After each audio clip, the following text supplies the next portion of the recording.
In this video, we're going to explore two types of graph transformations. So before you start this lesson, just make sure you're comfortable with the general graphing strategy of just kind of plugging in x values and getting out y values. And you also know what a parabola is, and I guess you don't need to know because a parabola just means it has a kind of U shape. As before we start talking about transformations, let's quickly talk about what the square root graph looks like. And again, if you've never graphed the square root, we can always go back and just make a chart of x and y values. Remembering that f of x is our y. I'm going to plug in a bunch of numbers.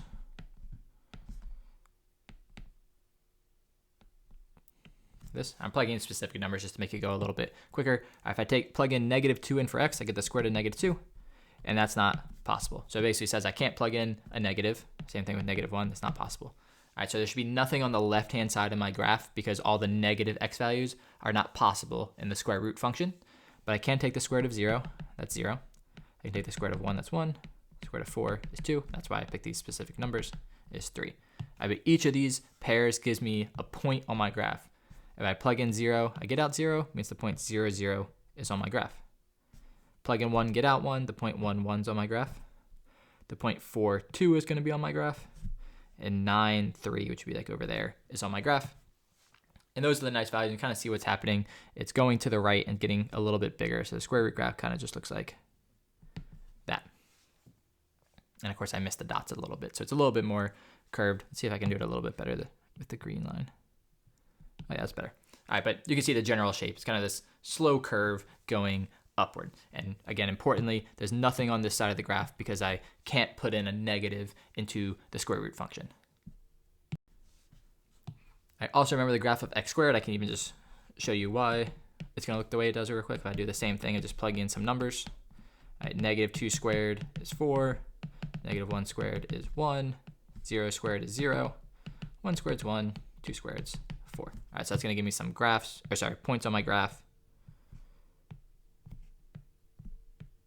And you can see it has this shape that kind of comes down, turns, and goes back up. All right, and that's known as a parabola. All right, so that's our square root graph and our x squared graph, or our parabola. All right, now what we're going to do is start looking at some different functions that are similar to the square root graph. So the first square root graph is here with the blue dot. All right, that is the original square root graph. All right, now I have the square root of x plus 1 minus 2. And if you look at that, that's going to have the purple dot, which I don't have purple on my thing, so I'm going to go with the yellow dot. All right, so this is this equation. And you notice it looks the exact same. It's kind of got this like slight upward curve to it. The only difference is instead of starting at 0, 0, it started down there. Okay. The next one, which I'm going to do with the red dot, all right, which is here. You notice that's the exact same shape. You can't really see it goes off to the right, but you can still see it starts off with that little same curve. All right, the only difference, instead of starting at 0, 0, it starts up there. And lastly, with the green dot, you can see exact same shape, but it starts there.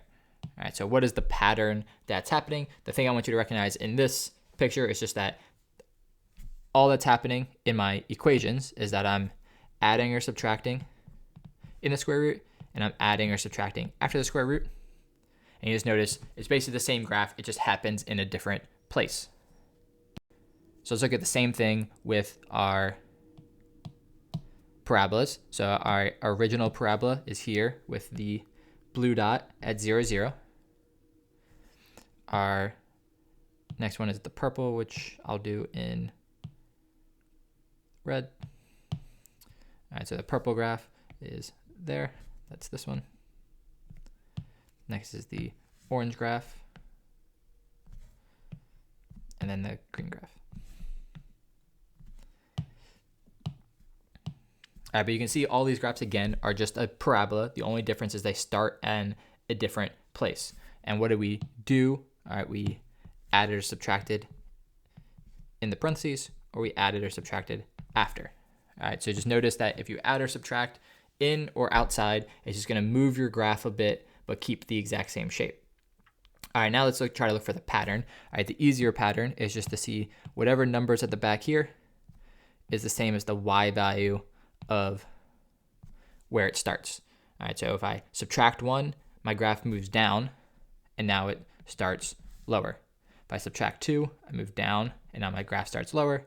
If I add 1, my graph moves up, and now it starts higher. All right, the other one is if you look at the other pieces, those numbers are similar, but they're opposites, which is the kind of one confusing thing about graph transformations is one thing goes exactly the direction you expect, the other one goes the opposite. So now you can see if I add 2 on the inside, I shift left to -2. If I subtract 1 on the inside, I'm going to shift right to +1. If I subtract 2, I'm going to shift right to +2. So inside the parentheses is the opposite, outside the parentheses is the same. All right, so here's the summary. If you add something outside of the function, it moves your graph up. Like we saw if there was like a -2, or sorry, a +2, that moved your graph up to a new spot. Subtracting outside is going to move your graph down. So if I had a -2, then move my graph down 2. And then the stuff on the inside of the parentheses is the opposite. So if I add on the inside, like +2, that's actually going to move my graph left, even though addition normally moves right. And if I had a -2 on the inside, I'd move my graph right. So all of this might be a little confusing now, but let's look at some examples and see how kind of simple it is once you realize what's going on. All right, so I want to graph the square root of x minus 2 plus 2. All right, so I know my original square root graph. Let me just draw that in black. Looks like this. And then how is this function going to be different? Well, I'm subtracting 2 on the inside of the parentheses, and I'm adding 2 outside. So I'd start with the one that's more straightforward. Adding 2 outside moves this starting point up 2. All right, so now it's going to start up there. And then the -2 on the inside, that's the opposite. So normally subtraction moves you left, but this thing's kind of weird. It moves you right 2. All right, so that is my new starting point. And now I draw my answer as just my normal square root graph. All right, so it's the same thing I drew in black, but just starting in a different place. And that's the graph of that function. All right, it's called a transformation because I'm just kind of sliding this graph to that green graph. All right, again, we see that our original function has this squared, and our original squared function looks like this. Oh, that was really bad. Try it again. All right, so that's my original, just normal x squared graph. But how is this graph going to be different? Well, I have a -2 at the back. That's going to move this starting point of 0, 0 down 2. And then I have a -3 on the inside. Again, remember, and the inside is the opposite. So instead of going left 3, it's going to go right 3. All right, so my new starting point is there. But then I draw the same graph. At least I try my best to draw the same U shape. And that's the graph of my function. So I'm just trying to figure out where is the new starting point, and then just drawing the exact same shape, either a parabola if it's x squared. If there's a square root, it's kind of that half curve going upward. All right, I'll do one more example before you do your own. Here we have the square root of x plus 1 minus 4. So again, I'm always going to start off, there's a square root graph, or sorry, there's a square root in my expression. So I'm going to start off my original square root graph, that kind of half curve, and I'm going to move it down 4, and then a plus 1 means I'm going to go left 1. So that's my new starting point. So instead of starting at 0, 0, I start down there, and again, I just draw my same kind of half curve square root graph. All right, and that's my final answer. So recognize if you have a square root or a parabola, and just move it in the correct place. All right, so here's one for you to try on your own. All right, x plus 1 squared minus 3. All right, so pause the video, work on that one on your own, and I'll show you the solution in 3, 2, 1. You're going to start here and have your parallel graph. All right, minus 3 means you move down 3. Plus 1 means you go left 1. All right, so your new starting point is there, and you have your parabola that goes through that point. All right, so now time to practice these transformations. Again, there's only 2 ones you have to worry about right now. It's either a parabola if you see something squared in your graph, or this half square root curve if you see a square root in your function, and just move it to the correct place based on the numbers that you see.